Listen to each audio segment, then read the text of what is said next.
Welcome back to the Gridiron Expert. We're continuing our Pac-12 football predictions today, and our next team is coming off a great season last year but lose some big-time starters and might be looking at a rebuilding season. They are the Washington State Cougars.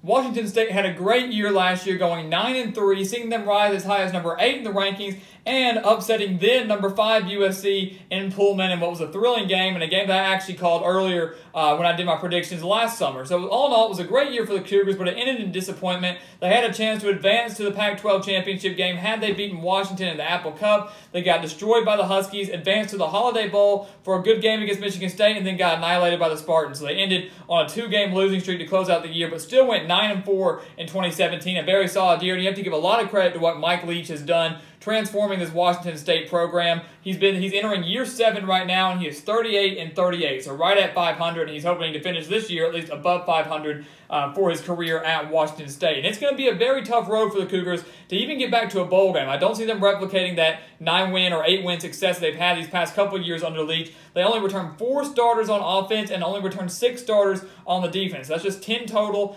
Very inexperienced team entering the 2018 season. At the quarterback position, they're going to have Gardner Minshew, the transfer from ECU, or Trey Tinsley, who is a little bit familiar with the Washington State system. Now, I think it's going to be Gardner Minshew. I think he is going to be the better fit for this Mike Leach offense. It's very possible that Tinsley could be put in. They still have a quarterback battle. We might not know until right before week 1 against Wyoming. But my money would be on Minshew right now, but certainly something to keep an eye on in Pullman this season. They do return their wide receivers in Renard Bell and Kyle Sweet, but they only return 2 offensive linemen. So that is going to be a little bit of a concern there, especially going up against some of these solid defenses in the Pac-12. They lose their triple threat in quarterback Luke Falk, Jamal Morrow at running back, and then Tavares Martin at wide receiver. So they lose some big-time playmakers on the offensive side of the ball. And we saw what type of numbers Falk was able to put up last year and just what type of numbers the Cougars were able to put up last year in general. And defense, that's probably going to be the strength for the Cougars this year. 6 returning starters. You've got Sean Harper, Darian Moulton, and Jalen Thompson that are going to be the leaders for this Cougars secondary that I think is going to be the strong point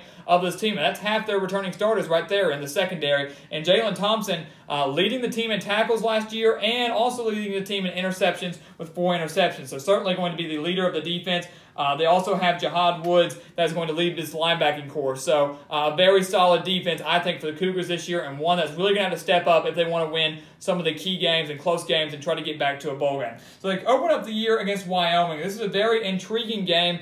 It's not every day that you see a Group of 5 team hosting a Power 5 team. But this is the case this year. Wyoming really only loses their star quarterback in Josh Allen, which I know is a big deal. Anytime you lose your star quarterback, especially first-round NFL talent, that's a big deal. But Wyoming returns 9 starters on offense, 8 starters on defense, and has one of the more underrated defensive lines in the nation. Going to be very difficult for Washington State in this game. I'm going to give the win to the Cougars. This is a Wyoming team that will be a big threat in the Mountain West, and would not surprise me if they pull off an upset over Washington State in the season opener, especially as Washington State is trying to replace a lot of those holes that they have to fill. So I'm going to give them a win over Wyoming, but it's not going to be easy. And then wins over San Jose State and Eastern Washington. I think they'll take care of them. Eastern Washington, certainly not a team they want to overlook. I believe it was 2 years ago that Washington State lost to Eastern Washington in the season opener, but they should be able to start off the season 3-0 here. And then they get into Pac-12 play.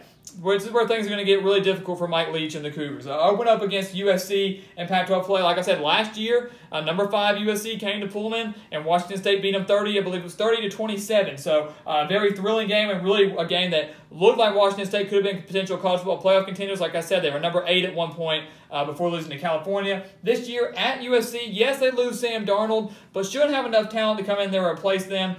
Replace Darnold. They're still going to have plenty of talent on both sides of the ball. The wide receivers are solid. Offensive line is solid. Defense especially not getting a whole lot of attention, but still going to be solid there. USC, a team that I think isn't going to be as good as they were last year by any means. They're certainly going to take a bit of a step back, but still a legit contender in the Pac-12 South. And with revenge on their mind after losing to Washington State last year, I think they get a win in this game. So Washington State getting their first loss here. I also think they're going to lose this game to Utah. Now, I know it is at home, and I do know that Washington State went on the road and defeated the Utes last year. But like I said, Washington State loses a lot of firepower, loses a lot of talent this season. It's going to be, like I said, I think it's going to be a rebuilding year. They got to refine their identity. They've got to fill in some new players. They got to fill in some younger players to try to take the lead here. And I think that, like I said, the defense is going to be a strength. I'm more concerned about the offense than anything else, which is a bit of a concern when Mike Leach is your head coach. You got this Utah game, though. Yes, Washington State won it on the road last year, but Utah, Tyler Huntley at quarterback, Zach Moss at running back, a Kyle Whittingham defense that returned 6 starters, a team that I really think will threaten USC and maybe Arizona for the Pac-12 South title. And I think they get the loss to the Utes, even though it's going to be at home. I think they rebound after starting off 0-2 in conference, get a win over Oregon State on the road. And Oregon State, a team that, like Washington State, certainly in a major rebuilding process, going just 1-11 last year. They bring in Jonathan Smith, new head coach, hoping to get them back into contention in the Pac-12, at least just get them back to a bowl game, make them relevant again in the Pac-12, and that's going to be his job. But I think Washington State will have too much talent, a little too much experience, and a little bit consistent at the head coaching position to come in and get a win over the Beavers. So that's going to be huge for them. And they're 4-2 going into the bye week. They're just 2 wins away from a bowl game, which would be huge, especially with the talent they have this year. But after the bye week, they get Oregon. Yes, it is at home, and yes, Washington State went on the road last year and annihilated Oregon. Keep in mind, though, that was without Justin Herbert. They did not have their star quarterback at Oregon this year. Completely different Oregon team. Willie Taggart has left. Mario Cristobal takes over as head coach. As long as Herbert is healthy in this game, I think Oregon takes care of the Cougars fairly easily here, even though it is in Pullman. Now, if Herbert or one of their big playmakers is out, maybe Washington State could pull off an upset. But I think Oregon's going to be a very dangerous team and a legit contender in this North Division. I'm going to give them a loss here. I'm also going to give them the loss to Stanford. And Washington State also beating Stanford last year. Keep in mind, Washington State just went 9-3 last year. They beat the majority of their opponents, only losing to California, Arizona, Washington, and then Michigan State in the bowl game. So they beat Stanford last year. This year it is on the road, and they're going up against Bryce Love and KJ Costello, a solid 1-2 punch at the quarterback running back position. It's going to be up to this Washington State defense to stop Bryce Love, but even if they do, I think KJ Costello is just going to be too much through the air. So, I mean, you're going to take away one thing, but they're going to beat you with the other. You take away the pass, Bryce Love's going to beat you. Take away Bryce Love, KJ Costello, and those wide receivers are going to beat you. And not to take anything away from that Stanford defense. This is 6 returning starters on the Stanford defense. That's also going to be very solid with David Shaw there. And then California. You would think this would be a revenge game for Washington State. They were number 8 when they went into California last year to play, and yet they lost 37-3. I believe it was on a Friday night. We really weren't expecting anything of that caliber. Washington State looked like they were poised to make a run for the Pac-12 championship game, maybe college football playoff, and they get annihilated by the Golden Bears. So you would think all that hatred bottled up, they want to get their revenge on the Golden Bears, but they return 18 starters. Tons of credit to what Justin Wilcox is building there, going 5-7 last year, way more than I expected. This is a dangerous California team. Ross Bowers at quarterback, 10 returning starters on the offensive side of the ball. I think it's going to give this Washington State defense some fit. And then they have 8 returning starters on the defensive side of the ball. So even if Washington State's starting to gel a little bit, I think the defense will get enough stops, and I think they're going to have another loss to the Golden Bears here. And then Colorado. This is a game that is where they could potentially end that 3-game losing streak in the Pac-12. Colorado, a team that Mike McIntyre has done a great job turning this Buffaloes program around, got them to the Pac-12 championship game 2 years ago, just barely missed out on a bowl game last year, going 5-7. This year has the potential to get back to a bowl game, especially being led by Stephen Montez.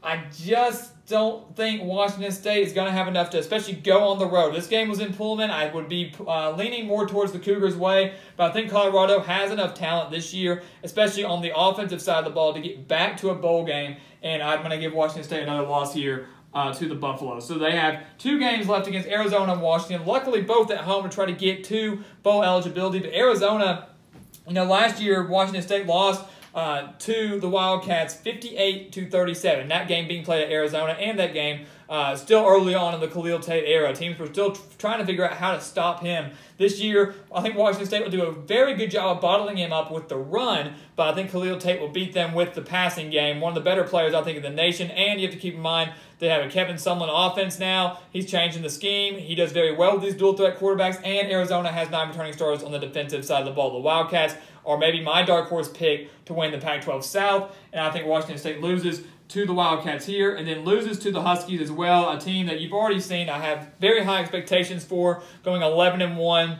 You got Jake Brown, you got Myles Gaskin, you got a very solid defense. Perhaps Chris Peterson's best team since he took over at Washington, a team that I really do think will win the Pac-12 or have a chance to win the Pac-12 and then make the college football playoff. So this is going to give Washington State a 4-8 record, and I know that's going to be very disappointing to some, but it's kind of realistic and something that we do have to keep in mind with the talent that Washington State returns this year. They don't return much, just 10 total starters. You got to replace the quarterback, got to replace your leading wide receiver, got to replace your leading running back. And then look at the schedule. Look how difficult it is. You're playing in a very tough North Division already against Washington, Stanford, and Oregon. And then out of the South, you're drawing USC, Utah, Colorado, and Arizona, arguably the top 4 teams in the South Division. So it's a very, very tough schedule for Washington State. I think it is realistic to maybe see them going 4-8 or 5-7, but I just don't see them getting to a bowl game in Mike Leach's 7th year. Like I said, I think this is a rebuilding year. They build with these young players. They try to get them prepared for the next year. Maybe Washington State will once again be a major threat